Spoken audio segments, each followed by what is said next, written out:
You want to start it with me pouring my drink?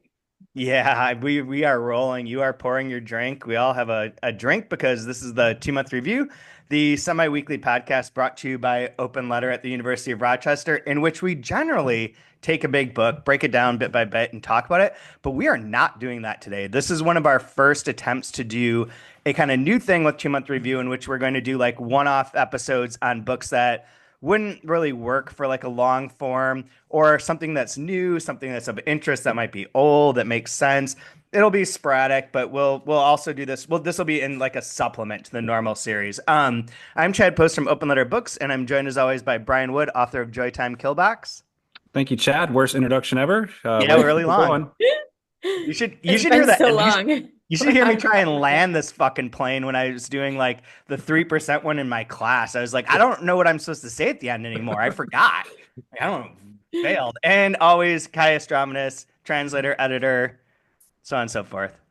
Translator, editor, and dirty gin martini drinker. I think I like gin. This All is right.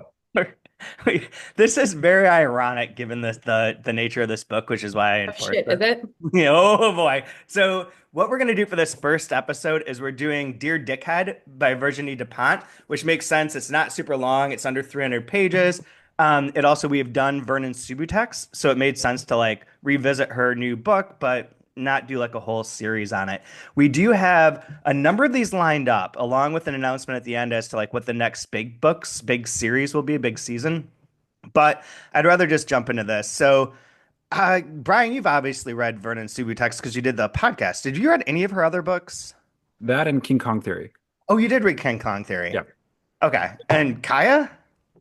I read the Ren and Subutex trilogy. Yep. You did read the whole thing.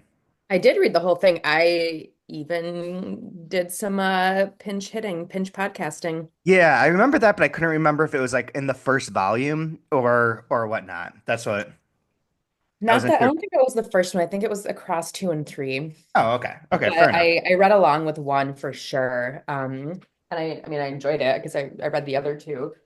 Good, And good. yeah. So, yeah, how would you categorize her for anyone Oh, who hasn't read Virginie Dupont? me or Brian or both of us. You, both of you, you go. Um, I mean, Okay. what about no, I mean like like like French Harley Davidson boss babe. Like I don't know. Okay. Fair, fair, Red fair. lip I like that. red lipstick, Harley Davidson, feminism, low cut dress. I don't know. Like it's sexy, it's funny, it's very she's very good at like we were just talking before about reading in character voices. She's really good at writing her character voices. Like they're so different. They're so good. That's one of those markers in Vernon Subutex. Brian, do you have anything you'd want to add to that? Yeah, I think the vibe I got was it like similar to Kaya. It's tough. It reminds me of like sex positive feminism. Yeah. Like real tough. Like I grew up in the 80s in San Francisco. And Yeah. so like that movement there, it makes me think of that in a lot of ways. Obviously, like Kathy Acker's like probably the first one that pops in your mind. Yep. But yeah, tough. It has a libertarian streak to it. Yeah. I think Um, that's true too. Having read a little bit of like Camille Paglia, I could see that being like that vein as well, where it's like pop, it's like razor tough, and yeah, and like vulgar without any like yeah, just like flamboyantly vulgar in a great kind of way. Yeah, I agree with all those things. That seems about right. She is like so she's the author of 13 books if you count Vernon Subutex as one. Even though it's published as 3 volumes, counted as one novel, it's 13. Otherwise it's Mhm. 15. A number of them have been translated into English, including what everyone refers to as Rape Me, but it's under the French title like Blas Moi, I guess. Um, Was Frank Wynn the translator on the majority of the work, or is that just in No, recent? it's a mixture of Emma Okay, Ramadan and then he took yeah, over for Vernon Subutex in this. got it, got Prior it, to got it. that, she did like at least Pretty Things and I think Bye Bye Blondie question mark. And then there's someone else that Yes.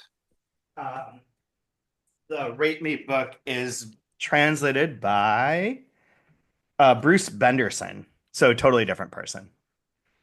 Who's Bruce? Apologies to Emma. I remember now that she had done some as well. Yes, that's right. Yes, because wasn't she on where she complained about or she maybe texted or something about not liking Yummy Mummy. Yummy Mummy is Yeah, that's right. they catch. We went in the weeds on that one. I love that. That was fun. Yes, I recall. That was Absolutely. during the pandemic. Yes, yes, yeah. Fun times. That's going to come back up, by the way. I So guess, yeah. So you guys have read some. We're familiar with her. This came out. So Dear Dickhead came out in 2022 in France. There's some reference that like the French title could be a little bit more vulgar, like maybe Dear Motherfucker or Dear Shithead. I would like Dear Fucktard to be like the actual title of it, but like I don't know that that's allowed. Nevertheless, like Dear Dickhead, it's how it's here. I know of this book because I assigned it to Okay, my class, which is which is nice. a mistake, another mistake that I've made in my life. But they have to, for my publishing class, they have to look at like the marketing of this book and talk about how to promote it, so on and so forth. So I wanted to read it as well and read along with them. So Were they it, comfortable with they haven't done this. They haven't done this yet. oh, okay. So, but nobody will say the name of it. Like when I'm like, oh, who has like which book are you assigned? Because there's three different books that they're assigned to, and they'll be like, oh, I have that French one, the What? French one. So I was like, I thought our students would be like all over it. They'd be like, I want Dear Dickhead, give me that, give me that. So, Have you seen the beginning of the film American Fiction, yeah, I saw that when I was in the theater. where he's writing about Southern Gothic literature? Ooh. And he has it written on the board, and one of the students is upset about it. He's like, "Well, I've gotten over it. I think maybe you can too. Like, you can just look. I've been a dickhead my whole life. I'm comfortable with it. You can be comfortable with it." So, It's it's an interesting book. As we'll get into this, it's an interesting book because it's for old people. Like it's not for them. Like it's for us, and okay, it's more for interesting. me than for either of you, even since you're both slightly younger than I am. Like it's for like truly middle-aged people. So it's one of those generational, like those generational groups that does. You think this book does nail like a target towards a generational group, It's definitely targeted towards, yes, it's targeted towards like people who X, have Gen like done a X? bunch of shit and are sort of reflecting on like where they have like kind of where they've ended up and they're kind of fucked up. And they're Old, like, uncool. Like you have to start realizing you're not cool anymore, right? and like sort of straighten yourself out a little Yeah, bit. But yeah. there is a younger character that we'll talk about. So there is someone for them to the lens for them to go through, but it's like a really like it's a third character. It's not the main character. So anyways, let's set this up and get people into this. So the opening of the novel will give you everything that you need to know with two paragraphs. Brian, why don't you read the first one, which is from this is just to foreground this. This is an epistolary novel through like email and some social media. It goes back and forth primarily through two characters. You'll be reading all the Oscar parts, Brian, since it's the male, and Kyle, you'll be reading the two female parts, the main one being Rebecca. So, Brian, you read the first paragraph. This is the first paragraph of the book, tells you everything you need to know. All right. So my character being Oscar, is that a play on like Wiener, Oscar Mayer Wieners His and last Dickhead? name is like almost Jack off. It's like Okay. Jayak or All right. something So it like is a that. phallic. So, It is a. All right. Just making sure. yeah, I just want to get into character appropriately here. All right. you gotta be a dick. One, Oscar, Chronicles of Chaos. Bumped into Rebecca Latte in Paris. Sorry, in Paris. Memories came flooding back of all the extraordinary characters she played, the dangerous, venomous, vulnerable, poignant, heroic women. How many times I fell in love with her, the countless photos pinned up in the countless apartments over countless beds where I lay dreaming. A tragic metaphor for an era swiftly going straight to hell. This sublime woman who initiated so many teenage boys into fascinations of feminine seduction at its peak, now a wrinkled toad. Not just old, but fat, scruffy, with repulsive skin, with that foul mouthed female persona, a complete turnoff. Someone told me she's become an inspiration for young feminists. The Fleabag sorority strikes again. Am I surprised? Fuck no. I curl up on the sofa in the recovery position and listen to Biggie's Hypnotize on repeat. Puff Daddy, I believe, was the producer of Doing well, dude. that track. He's Need in good shape right now, a I think. lot of baby oil, a lot of baby Lot oil. lot of Costco baby oil. Okay, so this I have two questions about this. First of all, one, this Chronicles of Chaos thing, this will show up twice, this like heading for things. It never shows up again. I don't understand what it's there for at all. But also like this is, as you'll see in a second, is supposedly an Instagram post, but I don't know Ah, that this makes any sense. Okay, Kaya, you read the Just next like paragraph. just like an Instagram story, perhaps? But like, do you just fucking write it? It's like a weird, it's like a blog post more than an Instagram thing. I have a lot of questions about this book, Is and this it's a kind live journal? Is this a live is journal? this a live journal? It's like it feels at times like someone who has not gone online. I have to say that. Okay, go for it, Rebecca. Rebecca. Okay. I'm unmuted, correct? Okay, yes. Dear Dickhead, I read your post on Insta. You're like a pigeon shitting on my shoulder as you flap past. It's shitty and unpleasant. Wah, wah, wah, I'm a pissy little panty waste. No one loves me, so I whimper like a chihuahua in the hope someone will notice me. Congratulations, you've got your 15 minutes of fame. You want proof? I'm writing to you. I'm sure you've got kids. Guys like you always reproduce. They worry about carrying on the line. One thing I've noticed, the dumber and more incompetent men are, the more they feel a duty to carry on the line. So I hope your kids die under the wheels of a truck. You have to watch them die without being able to do anything. Their eyes pop out of their sockets and the howls of pain haunt you every night. There. That's what I wish for you. And leave Biggie in peace, for fuck's sake. I hadn't noticed till now, but having two lines that end carrying on the line and carry on the line, one after the other, is a little jarring. It bothers me. Yep, same here. So yeah, so apparently I assume like within the context of this book, she has DM'd him back after he wrote a post on Instagram with maybe no picture associated with it, which is strange. And then they begin a correspondence essentially. So the background on these two, as they start going back and forth, he writes to her and is like sort of like, "Oh, I'm sorry," and the implication, if it's not stated directly here, is that he was fucked up because that's going to be one of his bits, is that he's always wasted, right? And that's why he would write something like this. So he apologizes, says that he is like frustrated with her because he is a novelist, a crime novelist who is supposedly famous. However, one of the funny jokes that's in this book, one of the funniest parts of this book is that at the very end, very, very end, not a true spoiler here, but like there's a reference to like how he should give his money to someone. And then she, Rebecca, who is a actress, sees how much money he makes on his royalties and is like, oh fuck, you don't make anything. You're like, that's all you got? Like you're like, writers don't make cash, that's lame. So he's a writer, a famous crime writer. And he is pissed at her for one reason is that he got in touch with her agent and wanted to write a scene about her. And then Brian, read three because this is what happens with him trying to write a scene because he thinks that he can get into screenwriting and that she, for various reasons, would be the star of his sort of movie. sure. 3. But I never wrote the script. I am among the authors, and we are legion, who practice the art of procrastination. The internet doesn't help matters. I open up a Word document thinking I'll do some work, and 5 minutes later, I'm watching porn online. Lately, I've been spending my days playing dumb games on my phone. When I say day, I mean the whole day. At about 9 in the morning, I roll my first spliff. I put on a CD, turn on the radio, or look for a podcast, and I start playing until it's time to eat. By then, I've usually had a couple of spliffs, so often I'll fall asleep and wake up at about 5 when it's time for my first beer. Either this gives me the urge to go out and meet people so I can indulge in more booze, or something stronger if the opportunity arises, or I go back to skinning up spliffs and end up binge watching some TV series. I keep playing on my phone while the TV is on. I can spend 6 or 7 hours a day playing. My phone is a narc. Every week, it tells me how much time I've spent playing. And when I say dumb games, I mean dumb games, free downloads. I'm not talking fantastical worlds filled with heroic quests and magnificent graphics. Oh no, games for morons. If anyone ever stole my phone, I'd be ashamed to go and pick it up. That's how bad it is.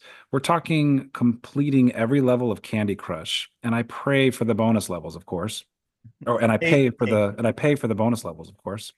So, Fuck yeah. Gonna crush some candos, oh my God. So yeah, so writer is used drop some loosely. lazies. Oh my God. it's is is used here as like he is a writer, but like we'll get more into that. She is an actress, like I said. However, she is aging, and so there's a lot of commentary on like the relationship between like a aging female actress and what kind of roles you would get. And her kind of responses tend to a lot of them sort of hit on that. But mainly she starts out like really like kind of attacking him and like shooting him down and being like, "Oh, you're so fucking pathetic. Like, why are you doing this? Like, you're not a real writer, blah blah blah." And they start becoming closer. Now, one of the reasons they become closer, and one of the things about this book that's kind of irritating, but is also like necessary for it, is that everyone ends up connected. There's not that many characters, but they're all like connected. So Oscar knows of Rebecca because Rebecca was friends, grew up in the same sort of like middle class area, which is one of the things that he goes on and on about is how he's a middle class writer and everyone thinks he's a middle class writer. And they ask him to, anytime there's a middle class thing, he's the one to talk about like the workers and so on and so forth. He's never one of the elite writers. He's like a worker. And she grew up at the same area and was friends with his older sister. And so he's like, well, I'm connected to you because of my older sister. Now she's like, I don't remember you at all. I don't know who you are. I don't recall any of that. And it's clear later on that he has some weird memories about his past that are not quite accurate. This book would be a million times more interesting if that was a lie. If he would never was like he did not have a sister who was at all. That would be fascinating. That would make this book like a wild and interesting like obsession and narcissistic sort of mirror. I would have loved that. I thought for a long time, like, he's just bullshitting her. There's no sister. They have no connection. But alas, in the text, it says, So there was room in it that you like thought that it might go differently. mm-hmm. Interesting. Do you Yeah. think that was intentional? I think it was like I think it was to establish that they don't know each other. So like Okay. if he was close in age to his sister, like I think he's 10 years younger. I don't know if it specifies, but that's about what I'm thinking. He's like 6 or 7 when she's coming over and hanging out with his 17-year-old sister. So the age gap is pretty wide. If it was closer, they would have known each other better, and like this conversations they have wouldn't make sense. So it has to be like decided, but to me it was like pretty funny to think of it as like a that he's just making this up. And she's like, yeah, I don't know who you are. She's like, no, really, like, no, I have a sister, blah blah. Now I had a question for you. How do you guys feel about epistolary novels? Love them. Really? Yeah. Like, what do you have an example? Fucking Jane Austen, man. Jane Austen has an epistolary novel? Probably. I don't I know. But don't no, think so. I do Does I she? do like the format though. It might not be Jane Austen, but I do personally I like the format. Ryan? I'm not sure how I feel about epistolary. I feel like they need to be for me for them to work. It has to be pretty brief. Yeah, I agree. Well, I don't know. I actually have an example that I want to use as a future 2 month review called Hopeful Monsters. That's an epistolary novel. It's long, and I think Mhm. is like the best example of ones I've read. There is a Jane Austen. It's Lady Susan is a novella. Yeah. Oh my gosh, because that's the one that I read most recently. Yeah, because it's like so and I think with In that fact, there one, are Hey, four. Ryan, to your point of the brevity of it, I think that's one thing that I really enjoyed about that book is that or I might be just I don't know, I might just be projecting, but I think the best of epistolary novels are the ones that do mimic a real life like there might be times where one person might write like 2 3 letters before one of theirs is answered, like a more Um, an element of real timiness to it. So like do you guys remember, I mean, I don't know, you're both, I will gender this, you are both male men.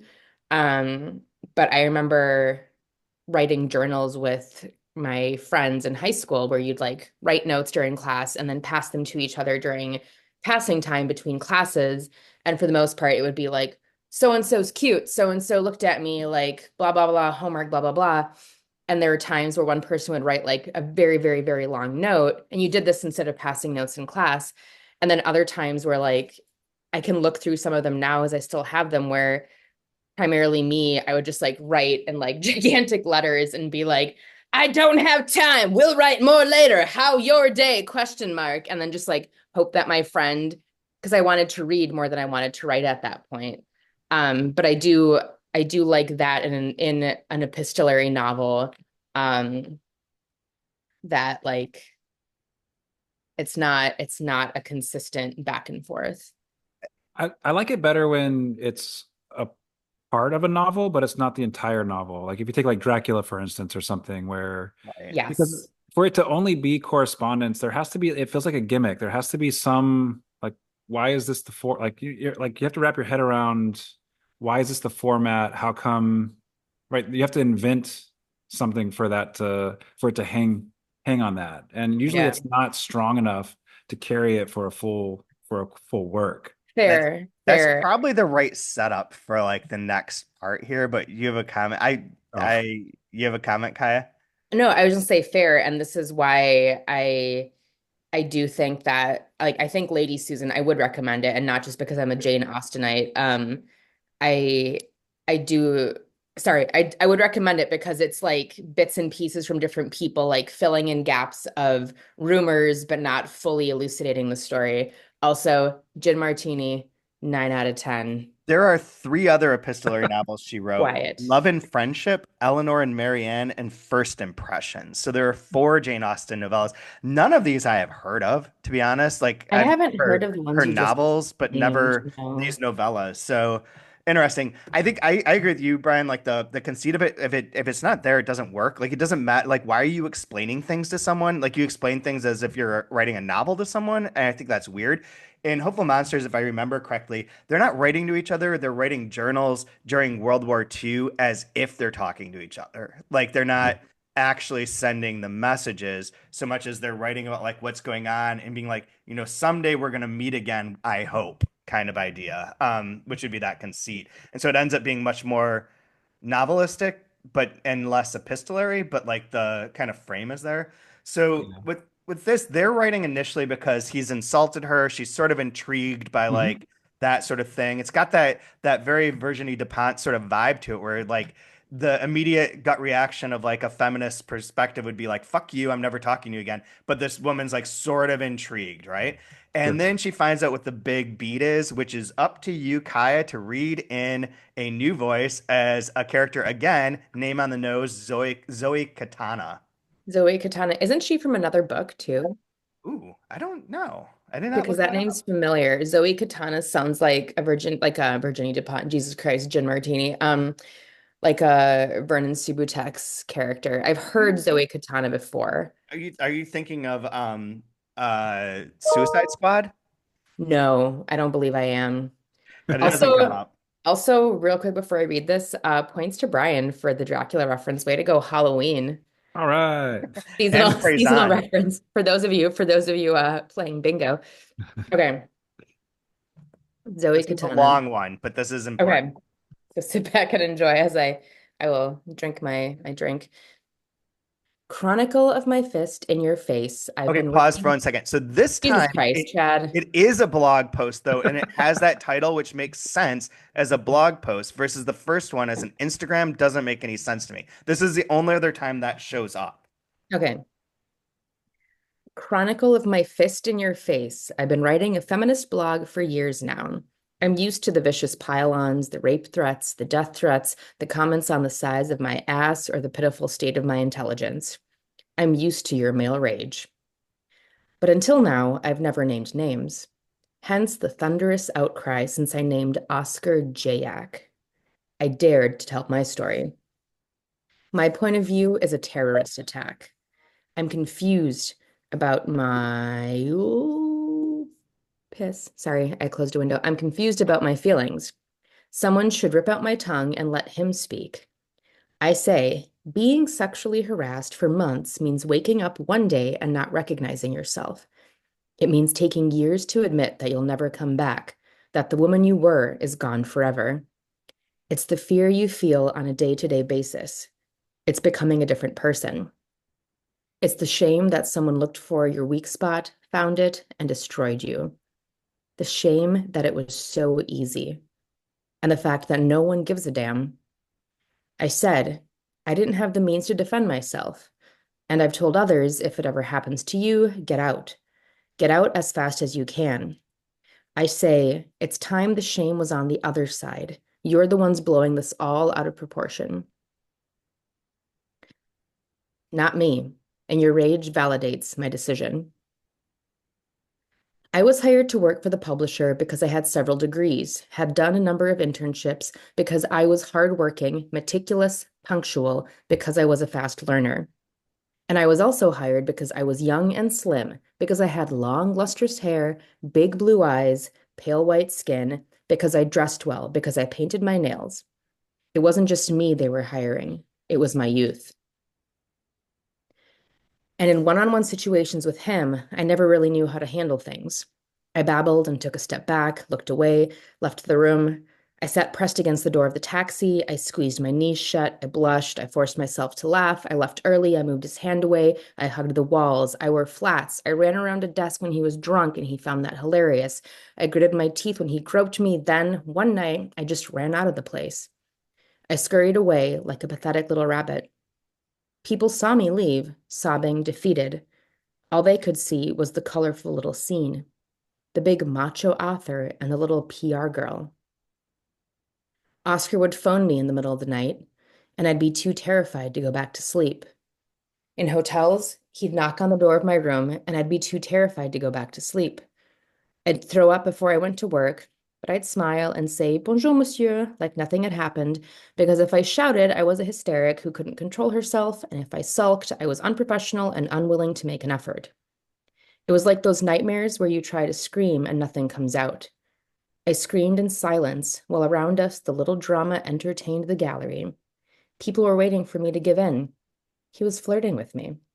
I was playing hard to get. We each had our roles. So the thrust of this Fuck! Men are the worst. is that the I thought for a second that was part of it, and I was like, oh shit, I don't No. remember. I'm like No, trying to that's not find part of it. Just, ah, just, so ah, so this fuck. is kind of the part of the thrust of this, in which he's been Me Too'd. And so he's like distraught about this. He's like, everyone's attacking me constantly online. If I go online, everyone's pissed. You know, what am I supposed to do? This fucking woman's like attacking me on her blog, so on and so forth. Wait, And Oscar? Oscar is to Oh, Rebecca. okay. And then Sounds like you're Rebecca's being like, attacked. Yeah. Boo. Rebecca's like, well, you know, she's at least she's not saying that you raped her. Like she's not saying that because he's like, I didn't do anything to her. Nothing happened. There's nothing. And then slowly but surely over the course of the book, he's like, well, yeah, I was in love with her and I was always in love with people. And I thought that if I like pressed it, they would love me back. It wasn't that I was trying to like sexually abuse her. I just wanted her to be like my girlfriend. And he's like, becomes more and more increasingly aware that this is basically due to his like out of control drug use and alcohol abuse, right? And there's a point which I can't find now, and I should have marked it beforehand, but there's a point where he like really faces this in one of his emails to her, to Rebecca, and is like, you know, I look back now and I'm like, yeah, I would like text her things that were like passive aggressive to see if she'd like pay attention to me. I wanted her to like me. I did all these things that were like really horribly manipulative emotionally and otherwise to get her to like, you know, be there.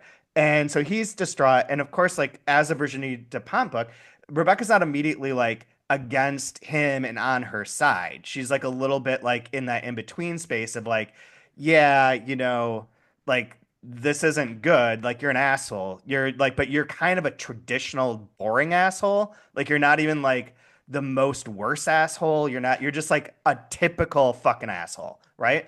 And then of course, because this book is all tied together, she meets Zoe, she goes to meet her, and so on and so forth. They become connected. Zoe becomes connected to Oscar's sister. They all are like a tribe by the end of this, right? And that'll come up at the end if I give away the spoiler. Now, so this goes on for a bit. I don't know, and I have a question for you. Like this is, I mean, it's a very like intense descriptions that she gives, and she has like the book is punctuated by her blog posts. It's like primarily like 80% Oscar and Rebecca going back and forth. Then Zoe pops in every once in a while with like some other like sort of manifesto. Like this is the one that's the most closest to like the Me Too and calling him out moments. The other ones are much more like kind of philosophical. And there's a point like her second one where I was like, I don't think her character works that much anymore. And I think that that is you to read Kaya on five. Real quick question before I read that. I'm going to assume that there was a Me Too ousting wave in France as well. And was Virginie Despentes like one of the, was she forefront in it or like really Did not active in it? did not look. However, she wrote about is it Dominique Kahn? Was it the guy that raped the maid in New York? That was the politician, the ambassador, if I remember right. She wrote about that Okay. at one point in time, but that was in 2011. That's like predates all of this pretty significantly. I think that's his name. Do you remember this story, anyone? I'm not saying insane things here. No, the names are familiar, but that's why, I mean, Dominique Strauss-Kahn. okay. Like Brian In would. 2011, he was a French economist and politician, and I believe he raped a hotel, um, not maid's not the right word, room Housekeeping. housekeeping person. I believe that that's what it was. And so she wrote about that, but that was 2011, so that predates this by a lot. So I don't really know. There's nothing that I saw that really talks about that, but I suspect that she's like all for it and also like thinks that it's complicated. And like a Okay. lot of Zoe's things become about like various parts of feminism and various like flavors of it and who do you stand with and which feminist type are you? And that becomes like a lot more of what her context is. And some of it's interesting, but it really drives away from like the thrust of her first point. And one of the things I thought was kind of crazy, and I'll ask you, Brian, before you read that part, Kaya, about this, but one of the things that shows up is the word snowflake shows up 9 times in the first 40 pages, the first 70 pages. And like, that's maybe a little bit much. Like there's something about it that's like feels like a lot of like I don't know. There's something about that that bugged me. It just kept coming up and everyone said it.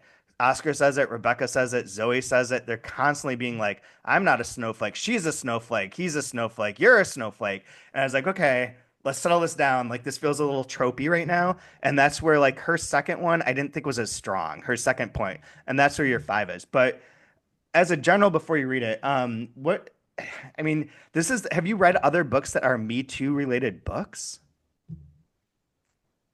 Me Too related books. In which that's a Um, central plot point?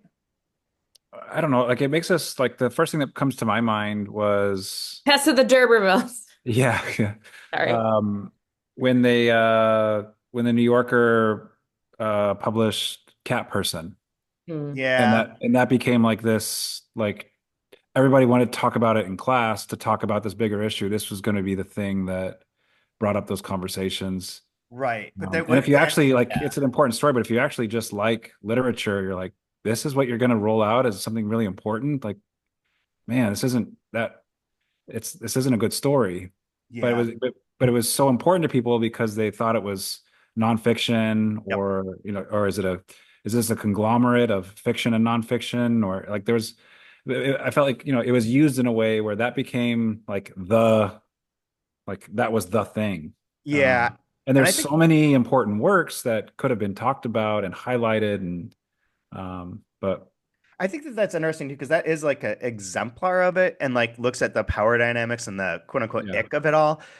Whereas like I can't think of any other one right off the top of my head in which like the actual like the Me Too movement is the foregrounded thing. Like she uses that term in other blog posts and in that one that you read part of Kaya, that's part of it. Like it's very specifically that moment in time and that yeah. that's happening.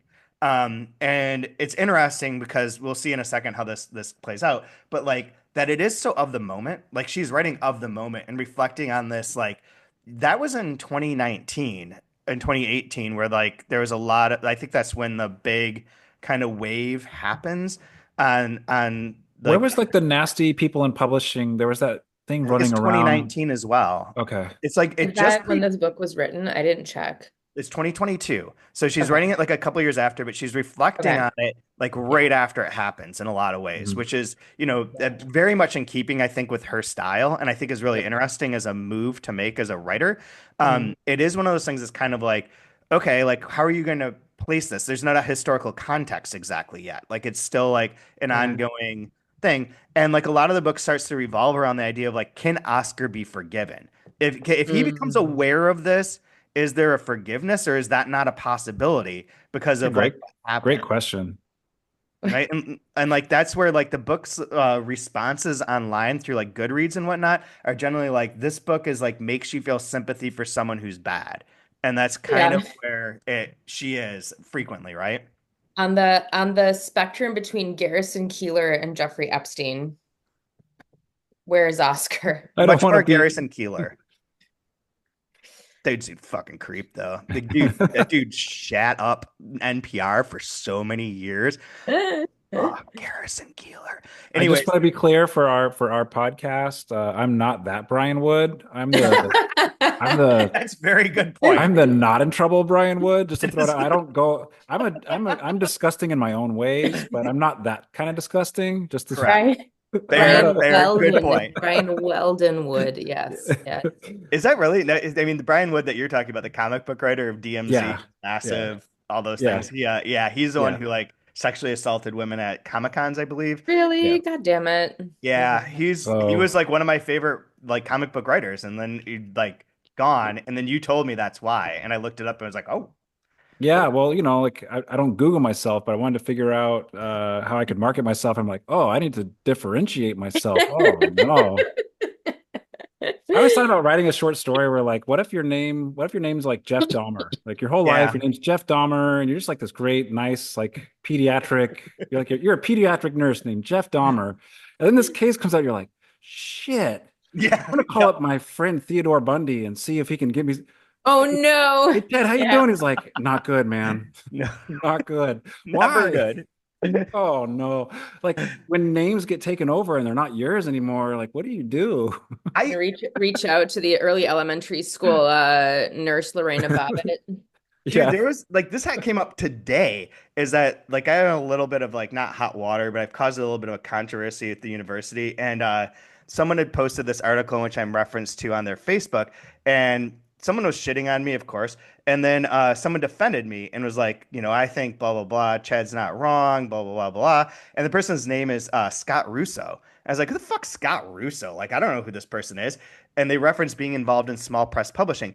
And the first thing that comes up when you do Scott Russo is something called Law and Order Fandom, in which it says Scott Russo, occupation, actor, pathology, a phebophile, serial harasser, sexual assailant, child neglector, alleged statutory rapist, alleged assailant, alleged kidnapper. And I was like, oh shit. Like, I don't think that's the same guy, but like you're saying, like, boom, that's it. And that's Oscar's like complaint throughout this is like basically like if you go online, everything's about how he's a horrible person, right? And so Yeah. he's like, poor me, fuck me, everything sucks. Does Now, this does takes the a book deal turn. with that though before we move on? Does it deal with him as far as like I'm just being misunderstood?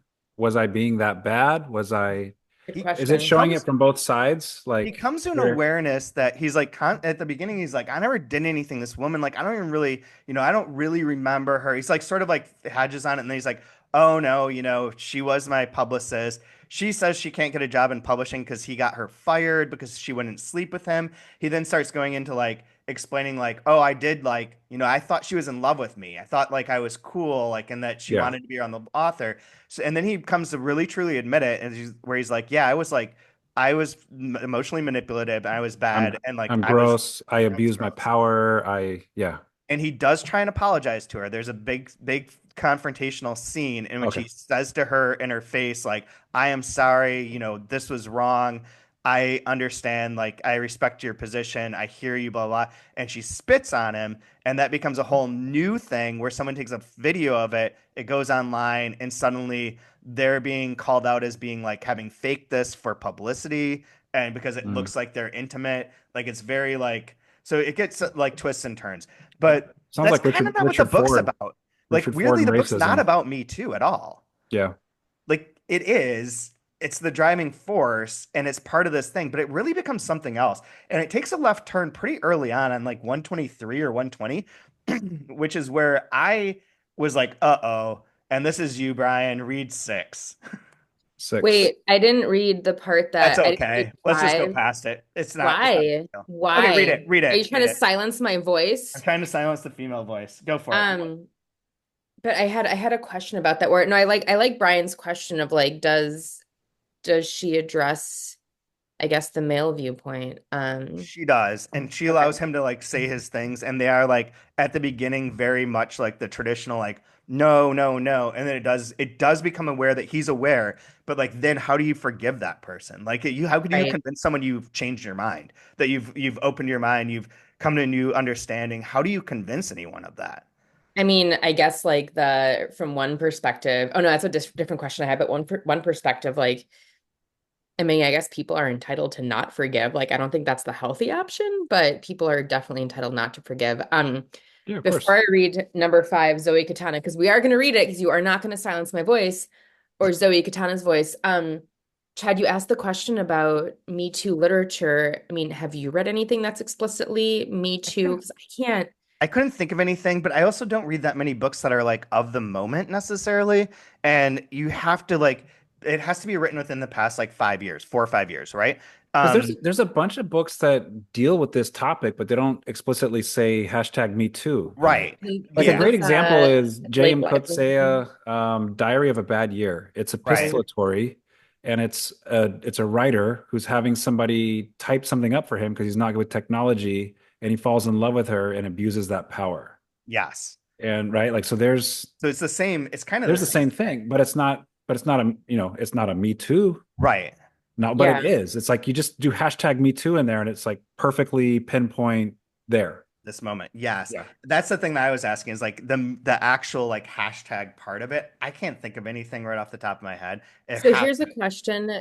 Is a book like this is wait, it ends with us. I mean, that's about domestic violence, but at what point is, I mean, okay, I might be answering my own question, but is the difference between Me Too and domestic violence the fact that domestic happens at home? Well, I think there's a difference in terms of like how it's presented. And this book Right. deals a lot with presentation online. Like this book is obsessed with presentation online. That she's Mm. writing a blog, that everyone's tweeting, that she's getting attacked for like calling him out, that people are piling on her and attacking her because she's doing this, but it's supposed to be like, a internet community of women having their voices heard. And then later on, she like gets into like a very strange thing where like a friend of hers comes out as bisexual and gets attacked for that by like, and there's a reference to like huge groups of like spreadsheets of dudes who attack women who say things like this, which was like I guess is true, but like it goes off into a lot of like parts about like if you speak online how that's really toxic, but the whole book is like in an online space constantly. And so like in contrast to like what you're talking about domestic violence, this is like more about the conversation and like the public representation of something, especially with public figures, and how that gets reflected through like reactions from the common populace. So it's a little bit different, but like Like, and I guess Me Too is also, or not I guess, but I'm just remembering Me Too is based more in like a like upward mobility business aspect, right? yeah. So Like here or read. like Oops, sorry. no, like if I want to get to the next level in my career type of thing. I yeah, okay. Read five because this is where like this is where Yeah, I okay, like her okay. character. I have nothing. This is not a negative thing about her character, but this is where I started to feel it's like a little tropey. Hmm. Um, Okay. So Zoe Katana again. I'm an online activist. It's dangerous. I don't give a fuck. This is where I spread the word, where I respond, where I represent, where I meet people. I give precisely zero fucks about being a quote real writer like that asshole Oscar Jayak, who thinks that what he writes is important because it's part of the old lamestream media. All he stands for is his pathetic little name on bookshelves. and like that's fine, but I don't know. There's Wolf. something about that is like I don't know. Like it's starting to get that like I started to lose my her appeal as a voice compared to Oscar and Rebecca. That voice, what I just read, actually sounds more like that one part of Rebecca that I read. That's true too. So this then swerves. So this is the big thing. I was like, is this gonna be all Me Too book? Like this is interesting. I like these top or like the kind of concept of it. But it's 300 pages. What's gonna happen? Brian reads six. Okay. Oscar. The last time I was online, people were talking about the virus.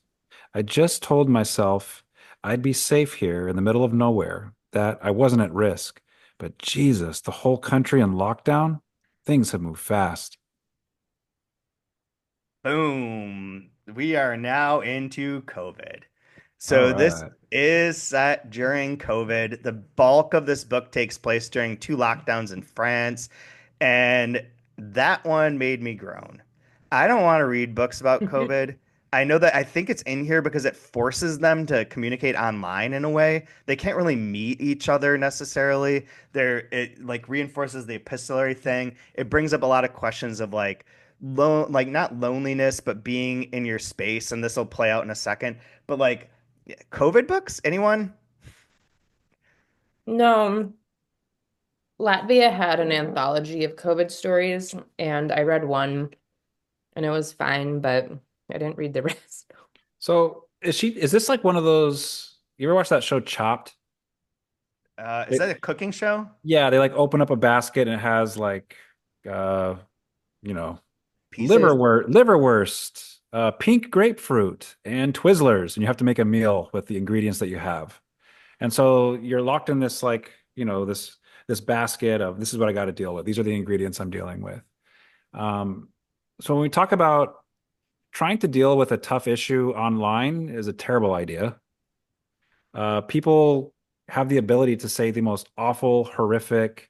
I hope your kids get run over by a truck and their eyes pop out of their heads and you watch it. Like Yeah, that's filthy and disgusting. And the stuff that he was saying before, like you're a toad, you're fat, and you're disgusting. Like that is awful. It's Yep. vitriol. But there's like that's like peak behind troll behavior. exactly, like it's a troll, it's a keyboard warrior mentality, and it's like, all right, say that to my face, and then you get cut, like, and Yeah. you're like physically bleeding now because you can't do that in real life. So I'm wondering, is she using this Me Too? She's using online culture and then using the lockdown so that you can't actually have interaction with one another to make a meal out of this to show about our unkindness towards each other, how there is going to be no peace, there is going to be no forgiveness, no reconciliation. Is that what's happening with this work? It is set up so that this becomes an AA book. This is a huge book for getting clean, which is why I wanted you guys to have a drink God damn while it. we do this, because that is what this book is about Alcoholics Anonymous and Narcotics Anonymous and the two of them getting clean during COVID. Mm, That is what the last like two-thirds of this book is just essentially them talking about how they are glad that they're clean, how they going to their meetings on Zoom, how they go in real life, how they won't fall off the wagon, helping each other stay positive with it. And that's where through that lens that he becomes aware of that he was a shitty drunk, that he was abusive and hurtful and did things that he wouldn't normally do. And now he's changed his life by like not drinking and not smoking and not doing cocaine anymore. And she's like, I was always really good at managing my addiction. You sound like a piece of shit, but like I should just keep being addicted because I'm fucking built for this. And and it's kind of funny. And then it becomes like, holy fuck, am I reading 120 pages of people like just not doing drugs? It's weird. And that's a part that's not in a lot of it's referenced in the reviews, but it's like the fundamental part of this book is huh. that like that's kind of a root cause is this kind of obsession with alcohol and with drugs and obsession with that sort of lifestyle. And like to break that and the pandemic sets in as a way to like enforce that. The Like she even goes, isolation. yeah, she goes through like how you can't really get drugs anymore. The drug dealers stop selling after 7. They have like worker hours, and that's helping her like not relapse. But then all this stuff about like what happens when like my friend comes over and is like, I've already taken a toke. Why don't you like smoke with me? And she's like, I don't want to. And she's like, now people don't want to hang out with me. Blah blah blah. So Brian, read 7 to just give us like an account of this. I'm afraid of straying from the program. I don't want to go to meetings anymore or write down my steps. I was excited by the whole thing, but now all I can see is how artificial it is. I'm running out of goodwill. Also, I'm on the 6th step. You start by making a list of all your faults. Damn it. I was going to ask, like, hey, are they going to like do the I got to forgive everybody or ask for, okay, sorry. Yep. I feel like a Yes, ask hypochondriac. Zoe's forgiveness specifically. Yeah. You start by making a list of your faults. I feel like a hypochondriac leafing through the Diagnostic and Statistical Manual of Mental Disorders. I'm fed up with sincerity. All I want is to be a complete asshole, to be negative about everything, to hate people, to feel contempt for them, to pretend they're to blame for all my problems. I'm reminded of something I heard at a meeting. Quote, a relapse is something you construct. Some catastrophes have their own architecture. It's ironic that this is happening just when you're starting the program. I want to be happy for you, but the joy is worn off. I just feel lonely and overwhelmed, maybe sad that I wasn't the one to take you to your first meeting, convinced that the last thing you want is to be seen with me. And you'd be right. I feel like throwing in the towel. A girl at NA came up to me to say she used to read my books before, that she really liked my writing before, meaning before she knew who I really am, a stalker and a bastard. I smiled and said, I don't care. I didn't come here to talk about literature. So there are pages and pages of this. It doesn't go through like it doesn't chronicle like steps 1, 2, 3, 4 up to 12, any of that. It Yeah, doesn't go yeah. through it specifically, but it's referenced. There's a point where she's like, "Well, fuck you. You're not gonna fall off. You're not gonna relapse because stop being like that." And then there's a point where she's going to, and he's like, "No, you helped me out. I'm gonna help you out." There's like, it's sincere, and that's sort of surprising because there's so much of her books that are kind of ironic and like standoffish or like sort of a mixed vibes on things. And this is pretty sincere seeming. And that's why I was saying at the beginning, this is a book for people my age because they are like essentially my age, like 50, and are like, I've been addicted to shit for like 40 years now, or like 30 years. I've been just drinking and smoking weed and snorting coke. And now for the first time in so many years, I'm not doing that. And like now, like the world's a whole different place, and like I can be a new person, and Are that's you kind talking of about like Oscar or yourself? all three, all three. Rebecca, Oscar, self. To be fair, I have had To a be surgery. fair. To be fair, I've had a surgery. I was not supposed to drink for a couple weeks, and I made it through those weeks, and I didn't drink through all of August. But like, I do know when I don't drink, it's like a totally different world, and I see like where they're coming from. Yeah. But like, as a piece of literature, it's not great addiction literature in a lot of ways. Like, it's kind of because you don't see what they are doing. You see them explaining what they were like, which is part of this epistolary thing that sort of nagged at me the whole time. Is like you're getting like a really like cleaned up, like sanitized version of what someone would write to someone else. It's not. Yeah. They're the first ones are off the cuff and are like, "Fuck you, you're ugly and fat," and she's like, "You're a piece of shit. Your kid should die." And then after that, they're really crafted. Yeah. They're like what you would write if you like took the time to like, I'm gonna write this email today and I'm gonna reread it and I'm gonna make sure it sounds right. And so like all the beats are there as if you're making a story, not a letter. And like so like the idea of like seeing what they were like at their low point doesn't really happen in this book. You're sort of told it where he's like, yeah, he's like flips off, he flies out of control with his daughter a lot, who's like, I think 15. It's unclear. She's smoking weed and he like is like, I don't smoke anymore. Is part of it, but he's like, no one, she's not gonna listen to me if I talk like that. Like, and she's always like, you were just never there. You were a drunk. You were always pissed. You're like, you're essentially not having. He was having affairs. I think he references that, Are you but reading the Brad basically, Pitt court case? Are yeah, these, exactly. is this It's the like the transcript from the Brad Pitt case?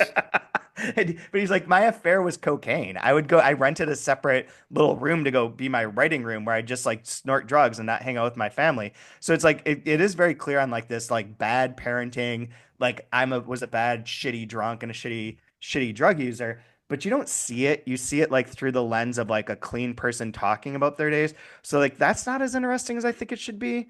Well, Um, I think section eight's where it gets super interesting, where it says here, clarity. I now have clarity, and the ivermectin is really all we need. Fauci and these drug companies trying to force us to get these vaccinations is not the answer. I there's a that to be fair, I again, made that up, by the way. Yeah. Please. there is, I know you made that up, but there's a point where Rebecca's like, I've never thought I'd be like, you should be vaccinated. Fuck what you think about like your like if there's some sort of chip in this. Like nobody gives a shit about you anyways. Be vaccinated. And why aren't these people wearing their masks? There is like a bit of like that part of Mhm. it. Like it's a little preachy, which is surprising to me, like both as like the drug thing, but also like some of the, I mean, obviously I'm like pro-vaccine and like and masking, whatever. But like but it is like a weird, it's a weird book Is this because why it's you not. asked what we know of her or what we think about her, and then you don't expect like a an AANA? No, Okay, got it. I did not see that coming No, because because all of Brennan her Super characters Text are is like like messy. full steam ahead. Yeah, her characters are messy, and these two characters are messy, but they're like really trying to like, do this, and like they end, clean for like whatever period of time this is. It's unclear. Like there's certain months that go by, enough time goes by that there's a second lockdown, I believe.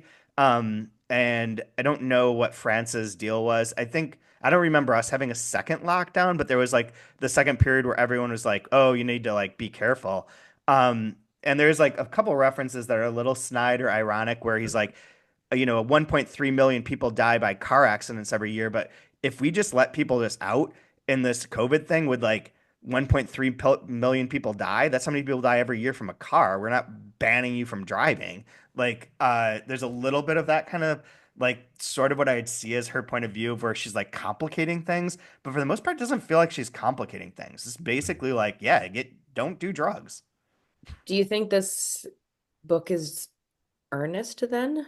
I think so. Like that's why I'm like I'm not sure. I guess because like if the two of you have not read this, which is the premise of this kind of one-off setup, but it doesn't read with a lot of irony. It ends like he goes he's his sister has a stroke, and Zoe's friends with his sister son his for because her sister's like you're a piece of shit. I'm gonna befriend this woman, and she's getting so attacked and blah blah blah, and she's at the hospital when he shows up and they have like this confrontation. He apologizes to her and then he's like, I see your point of view, and I'm not doing drugs anymore, I'm clean. Like it doesn't really have like a second. I kept waiting for like a kind of twist where it'd be like sort of undercuts all of that, and instead like the closest you get is they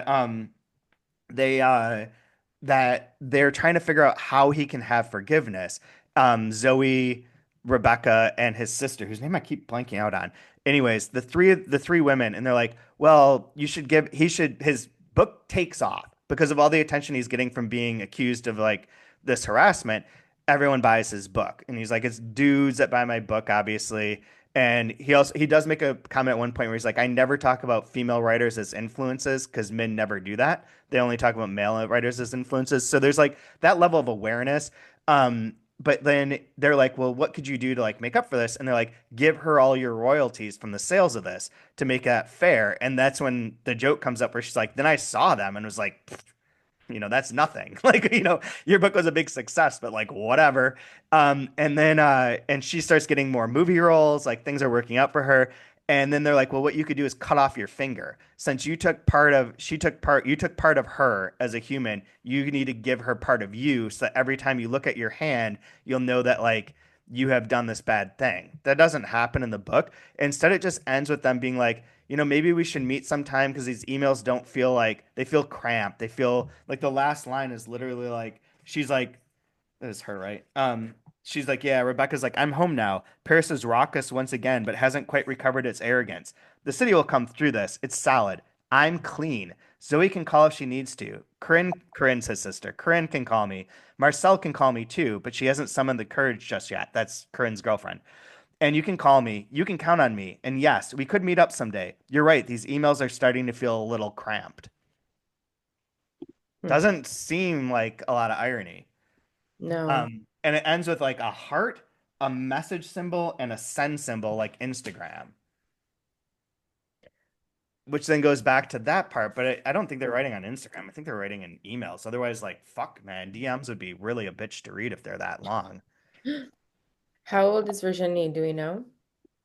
She was born, I want to say that I have this open. And double check. I want to say 63. Let's see. She is 55. 55. So Okay. just slightly older than I am.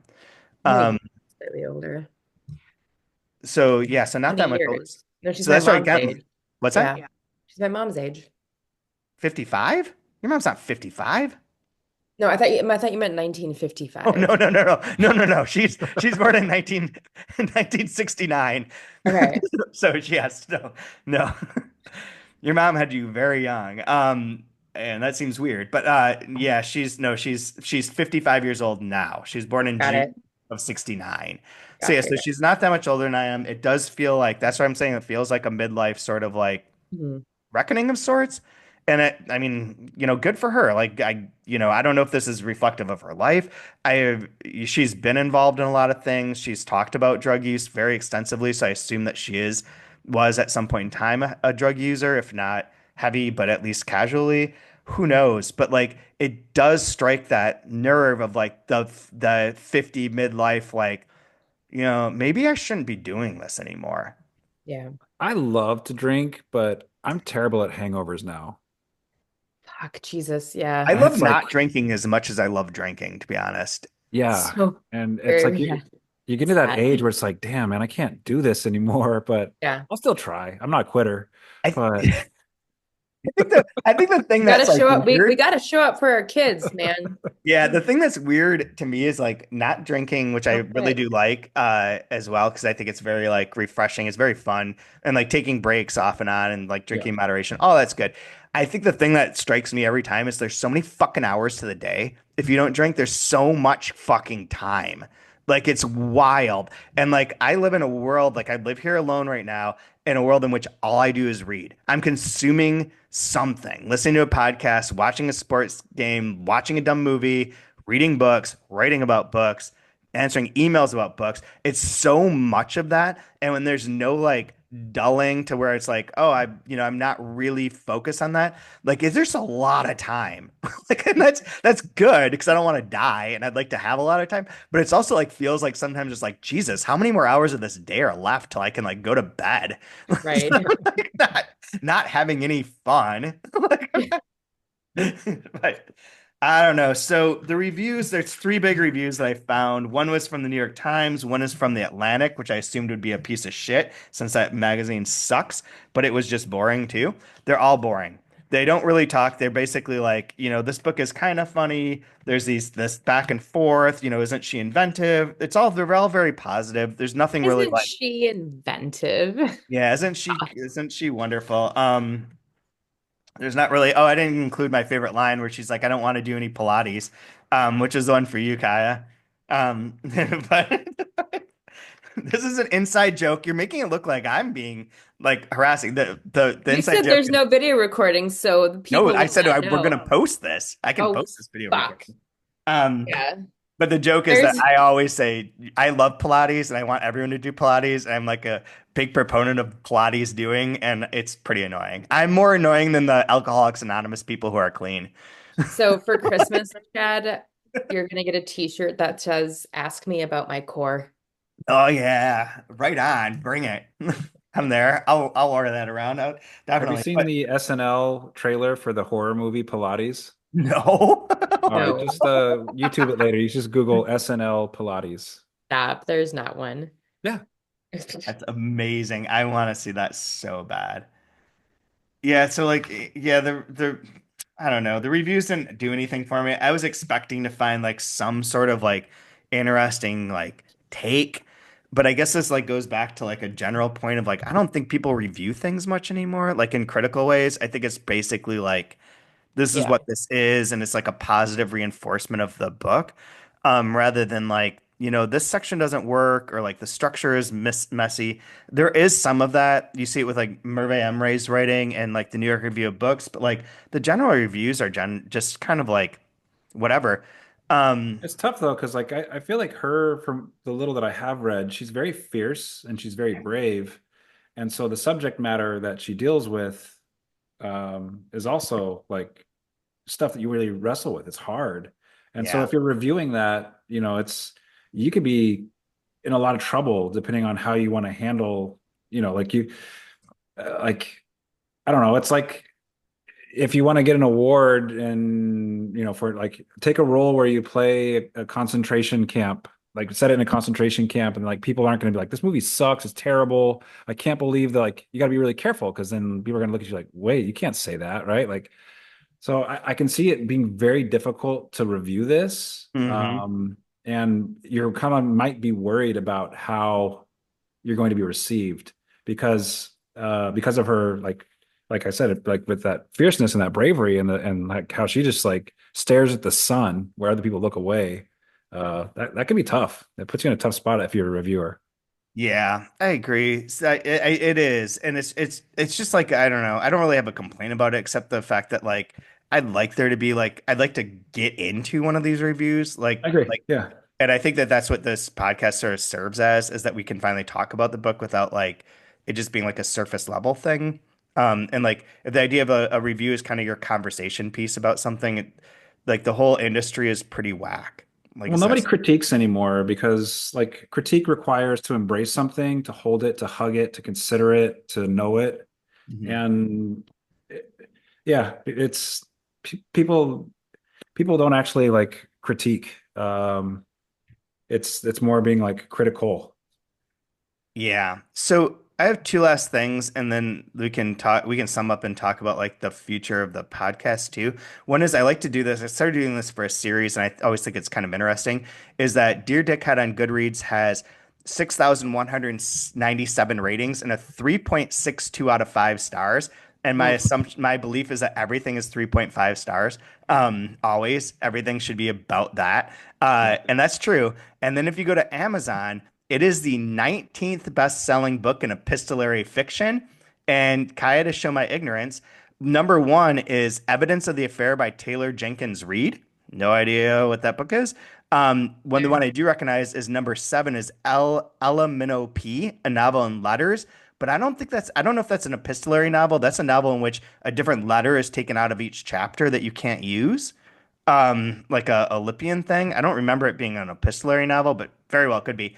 And then Persuasion is on here. Yes, persuasion. Fuck yes. So there you go.